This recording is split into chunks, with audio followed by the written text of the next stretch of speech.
everyone, and welcome to Metal Nights with the Metal Coach. We are talking about all things rock, hard rock, and heavy metal. Tonight, we're talking about the mighty Van Halen. That's right, we're talking about the decade-defining album, 5150. What a great album. Of course, this is the first album with the amazing Sammy Hagar and lead vocals, and it will really define the next 10 years in rock and roll, in my opinion.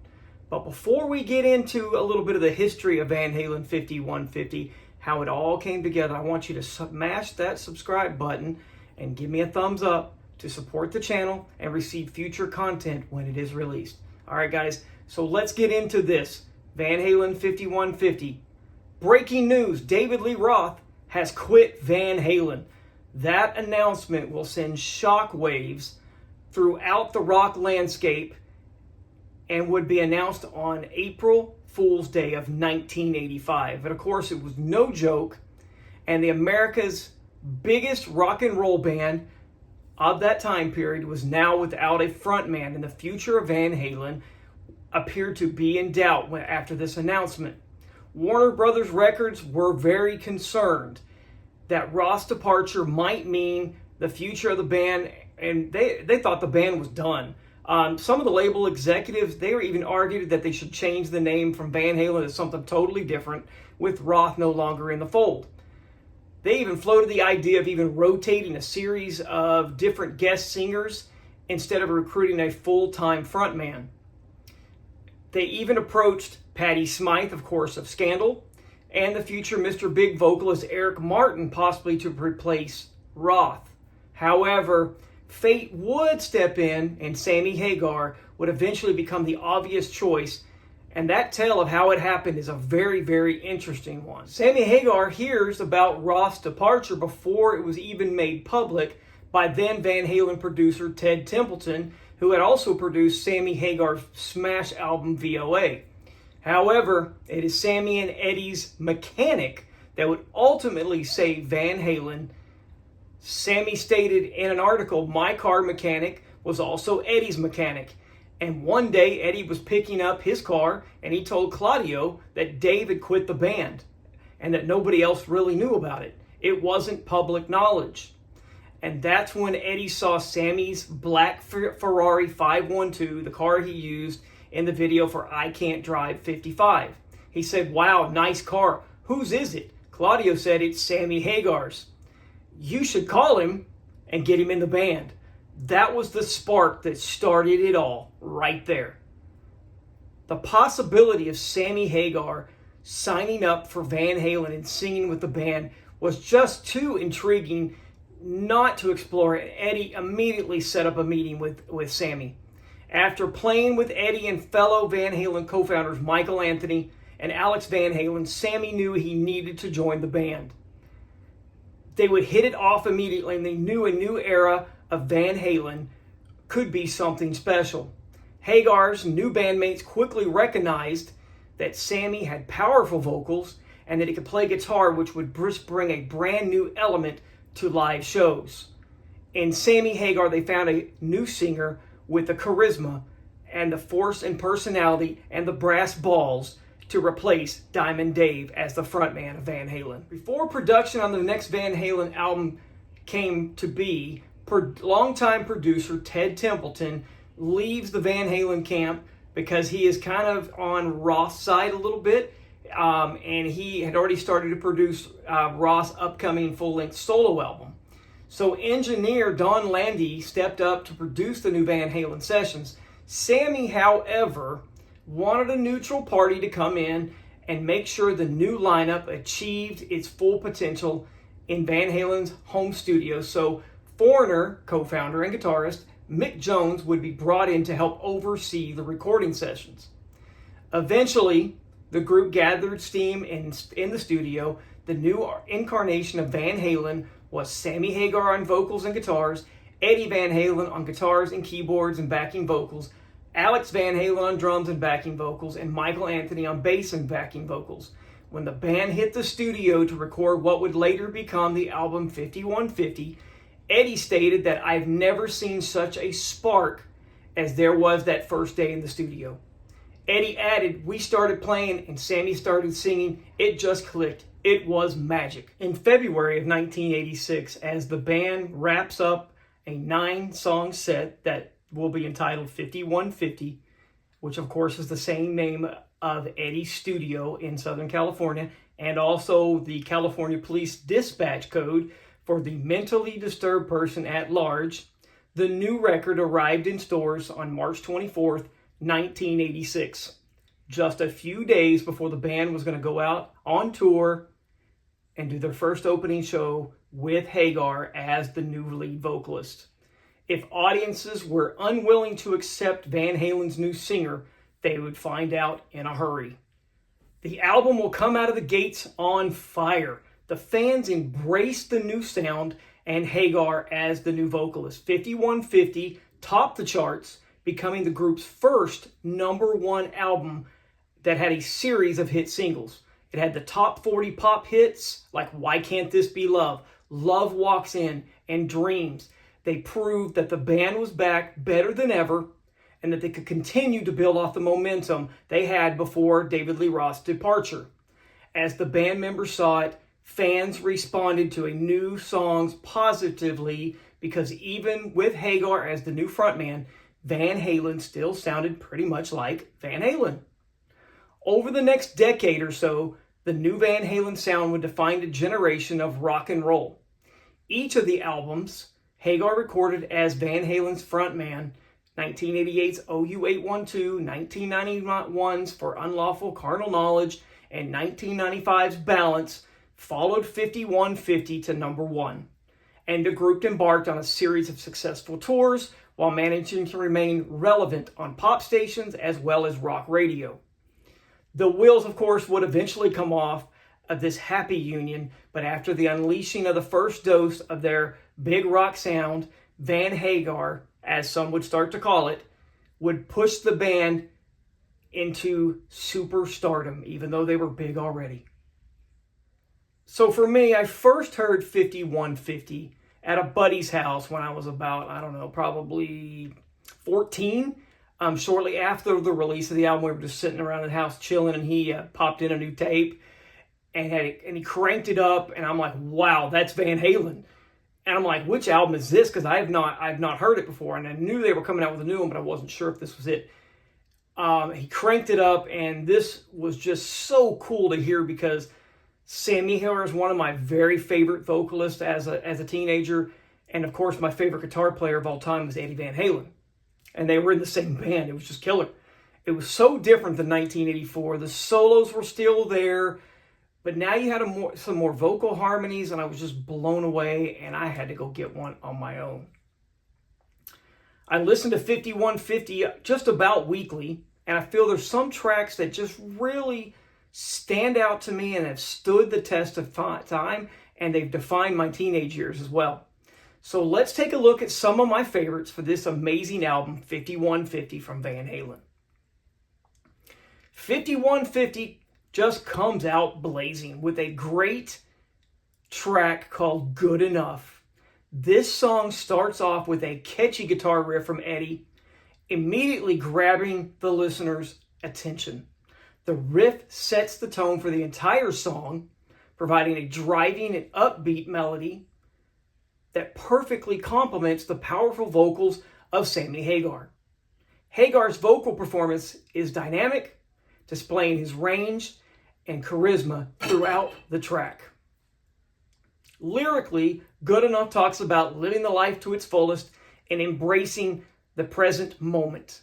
The lyrics convey a sense of confidence and a sense of self-assurance, urging listeners to seize the day and make most of every opportunity. While the lyrics may not be overly complex or deep, they serve their purpose within the context of the song, aligning with the band's energetic and party-oriented image.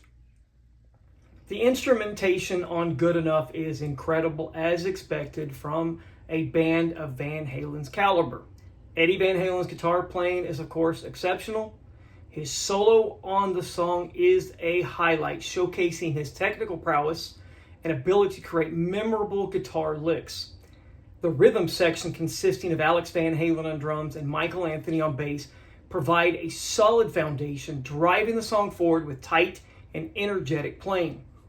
One of the notable aspects of Good Enough is its infectious and anthemic chorus. What a chorus. The chorus is catchy and easy to sing along to, making it a fan favorite when they performed it live. The song also features strong harmonies and backing vocals, which added depth and richness to the overall song. So if you're a fan of classic rock or Van Halen, Good Enough is definitely worth a listen. So let's crank this one up and take a listen. She's good enough. Good enough. She's good enough.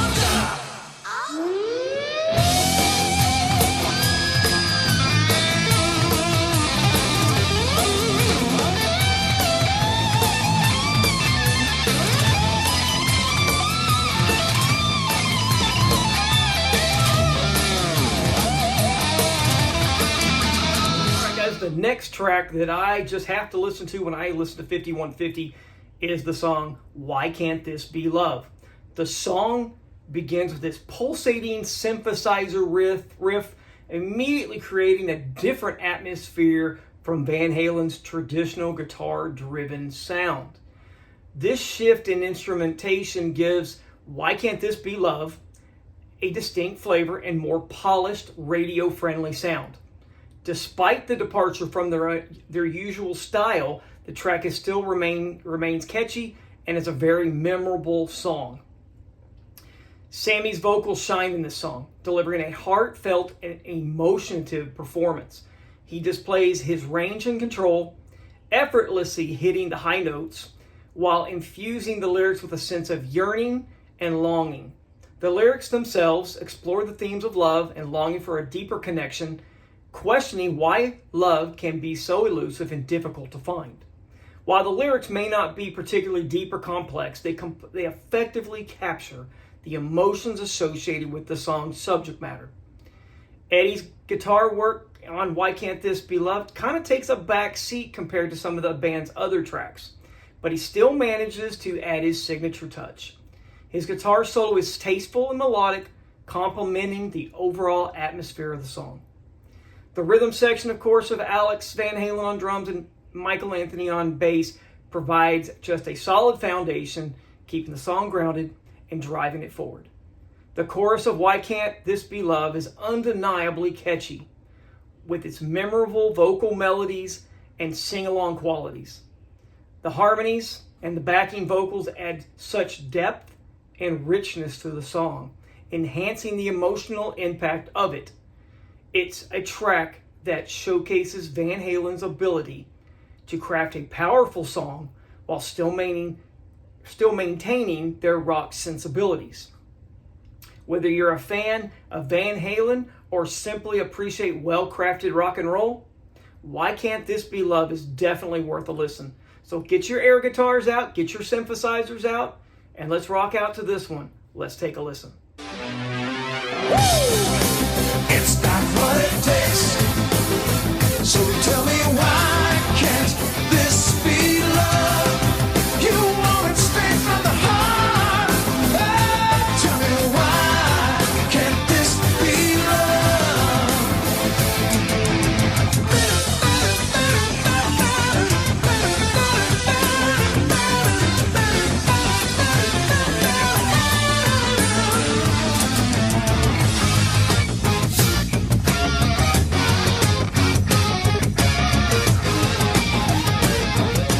Up next on my top songs that I have to listen to off of 5150 is the incredible song Dreams. It just starts off with a very memorable synthesizer intro, immediately grabbing your attention. The synth-driven melody sets a dreamy and atmospheric tone for the song, providing a backdrop for the soaring vocals of Sammy Hagar. Hagar's performance is filled with passion and emotion, effortlessly carrying the melodic hooks of the song. Lyrically, Dreams is an optimistic and uplifting anthem. The lyrics encourage listeners to pursue their dreams and never give up, embracing the idea that anything is possible if one believes in themselves. The simple yet powerful message resonates with the audience, making it an inspirational and timeless track. Eddie's guitar work in Dreams is tasteful and melodic. Although the song is not as guitar-driven as some of Van Halen's other hits, Eddie's skill and signature style shine through in the solo sections. His playing adds depth and texture to the song, showcasing the technical proficiency and ability to create memorable guitar licks. The rhythm section of Alex Van Halen and Michael Anthony provide a solid foundation, driving the song forward with precision and energy. And their tight playing groove contribute to the overall impact of the track, creating a solid backbone for the melodic elements. The chorus of Dreams is undeniably catchy and memorable. The harmonies and backing vocals are well crafted, adding richness and depth to the overall sound of the song. The song's structure is well paced, building up to the powerful chorus and maintaining a consistent energy throughout. Whether you're a fan of Van Halen or simply appreciate anthemic rock songs, Dreams is definitely worth a listen. So let's take a listen to this absolute gem. That's what dreams are made of.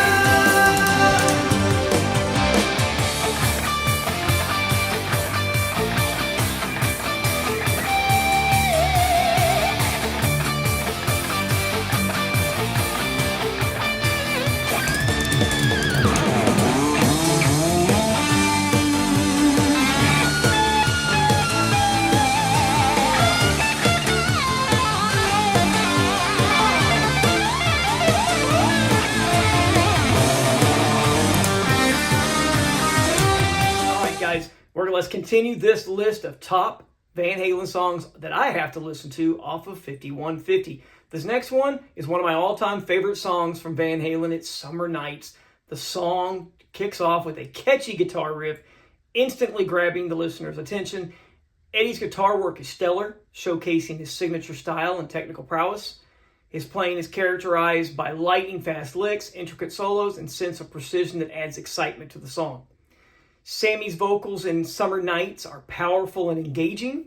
His effortlessly captures the laid-back and celebratory atmosphere of the song, delivering the lyrics with a sense of enthusiasm and joy.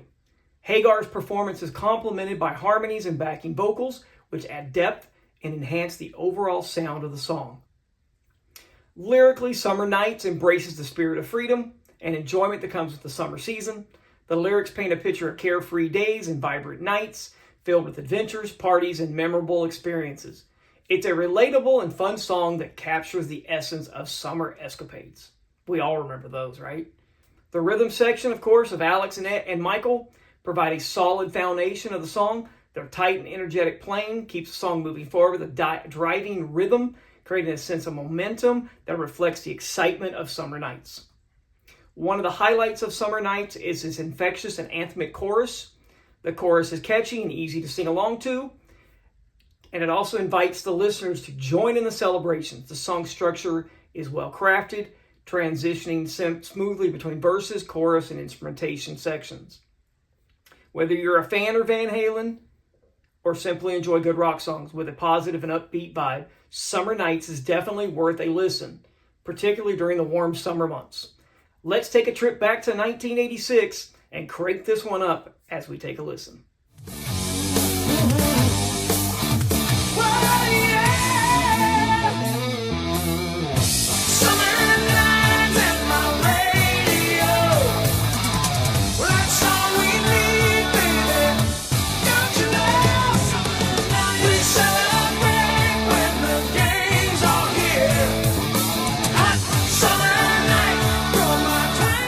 We're going to keep this rolling. Here's another one of my favorites off of 5150 that I have to listen to. It is the song Best of Both Worlds. This song opens with such a cool driving guitar riff. It immediately sets the tone for the energy and the catchy nature of this track. Eddie's guitar work is just exceptional, featuring his trademark styles of intricate and blistering solos. His playing is filled with technical proficiency and showcases his ability to create memorable guitar melodies. Sammy's vocals in Best of Both Worlds are just killer. They're strong and powerful, delivering lyrics with conviction. He effortlessly switches between melodic verses and soaring choruses, capturing the essence of the song's theme. The lyrics explore the idea of wanting the best of both worlds, expressing a desire to have the freedom and excitement of rock and roll's lifestyle while also finding love and stability. The rhythm section of Alex Van Halen on drums and Michael Anthony on bass provide a solid foundation for the song. Their tight and dynamic playing drives the song forward, creating a sense of momentum and energy. The song features a strong sense of groove, adding it to its overall appeal. One of the standout elements of Best of Both Worlds is the anthemic chorus. Man, it's a great chorus. The chorus is instantly catchy and has a sing-along quality that makes it memorable and engaging. The harmonies and backing vocals add depth and richness to the overall sound, further enhancing the impact of the chorus. The song structure is well crafted, with a balance of explosive rock moments with melodic interludes. It showcases Van Halen's ability to combine their hard rock roots with accessible radio-friendly elements. Whether you're a fan of Van Halen or simply enjoy classic rock with a catchy and energetic vibe, Best of Both Worlds definitely is worth a listen. So get those Eric guitars out again and give me your best Eddie Van Halen impression as we listen to this gem.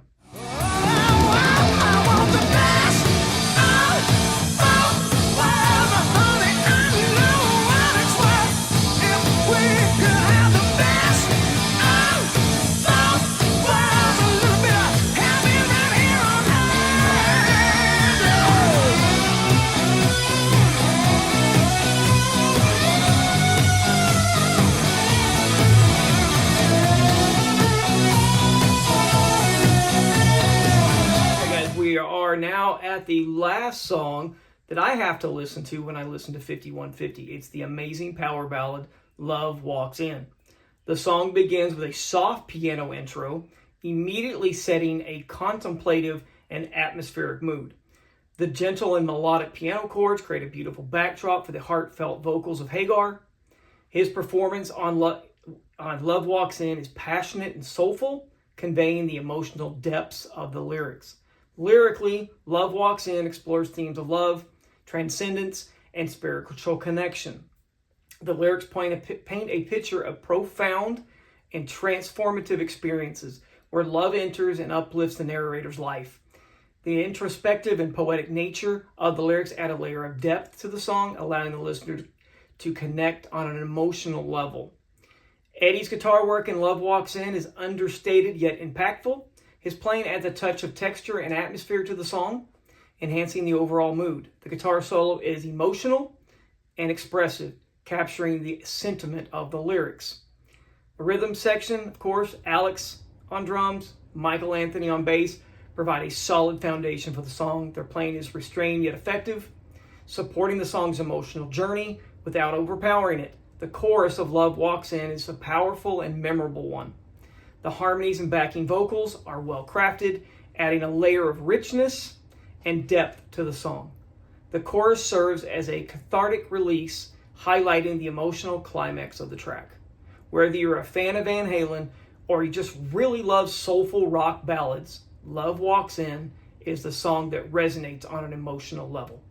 So get out that big lighter and fall in love all over again with this great song. Let's take a listen.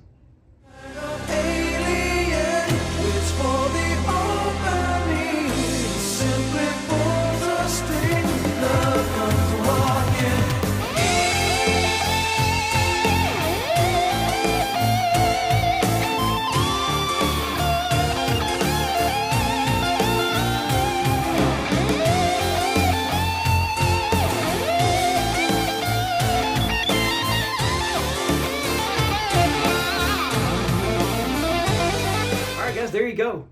The history of how Van Halen got Sammy Hagar and how 5150 came about. So what do you think about 5150? Is it their best album of the Hagar eras? Do you like other ones more, or did you not like the Hagar era? Leave some comments in the comment section. Let's talk about it, get some conversation going, let's discuss. Guys, I just want to say how much I appreciate your support of my channel. And before you leave today, smash that like and subscribe button to receive future content. And also, please check out my other videos on my channel. And tune in next week as I will do a subscriber request and break down my top 7 Red Hot Chili Peppers songs according to the Metal Coach. All right, guys, I want to thank you for joining me tonight, and remember to keep it fun, keep it metal, crank up something loud, and I'll see you again real soon.